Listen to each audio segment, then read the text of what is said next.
Good afternoon, Mr. and Mrs. Pierce. Doctor. Oh, doctor, what's wrong with my boy? All right, so I did some lab reports. I'm seeing that there seems to be an issue with her sodium. So basically, sodium has a lot of. Sodium is great for the resting membrane potential. So it basically helps with those action potentials and things like that. Just keeping the resting membrane potential at a reasonable level. So what we're seeing in your wife today, it seems to be something called hypernatremia. Hypernatremia? What is that? I've never even heard of that. Yeah, so basically, hypernatremia is whenever, the term is called big and bloated. So basically it means there's a lot of water retention happening with your wife here. So there does seem to be a bit of an edema developing, and there's also some hypertension with her blood pressure as well. So basically it's whenever there's too much sodium in the blood. Just looking at my notes here. Gotcha.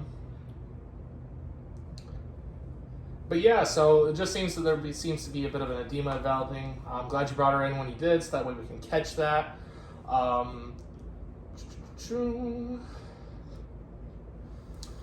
But yeah, our sodium seems to stay in our extracellular fluid quite a bit. That's where it likes to hang out a lot. You get a lot of your sodium through some of the foods you eat, some of your lifestyle changes as well. Does she do a lot of exercise or have a good diet? Yeah, I would say so. You think so? Okay. All right. Well, it also seems to be on the chart that there's an issue with her potassium levels as well. Potassium? I mean, she eats a banana every day. I would say.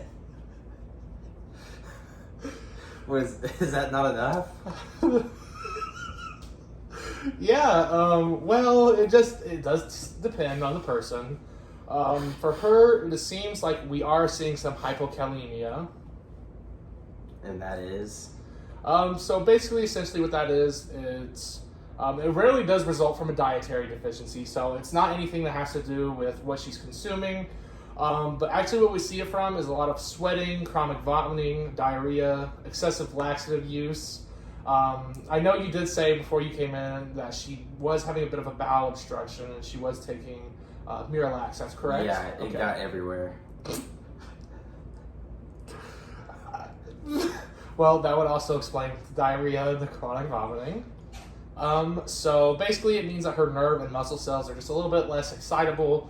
There's going to be some muscle weakness, which is the main reason for what she was brought in for as well. I have seen that there is a decrease in her muscle tone from her last visit. Her reflexes do not seem to be working as normal. So what we need to do here, let me just check my documents again.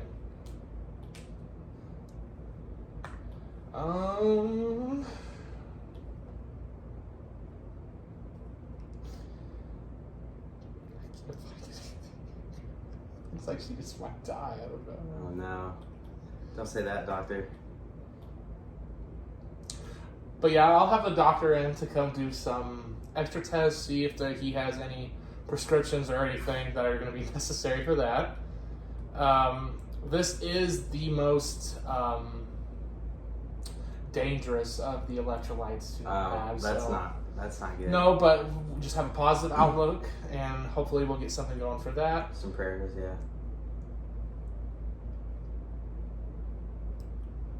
What was it that she's suffering from? Yeah, so it's hypokalemia, which is that potassium deficiency. And then to try and make up for that, the body is having something called hypernatremia, which is that big and bloated with the excess of sodium. So basically, that's just kind of like they're trying to like hyperbalance each other. So it's almost like the one that begins with hyper has more of that said electrolyte. Correct, yes. Kind of like how a kid who's hyper has a lot more energy than a kid who's not. Uh-huh, yep. Good. Well, I'll be seeing you here soon. Hopefully we'll get the doctor in and we can do some tests and see if we can come up with a treatment plan for Mrs. Pierce here. All right. I saw it was hitting 5, so I decided to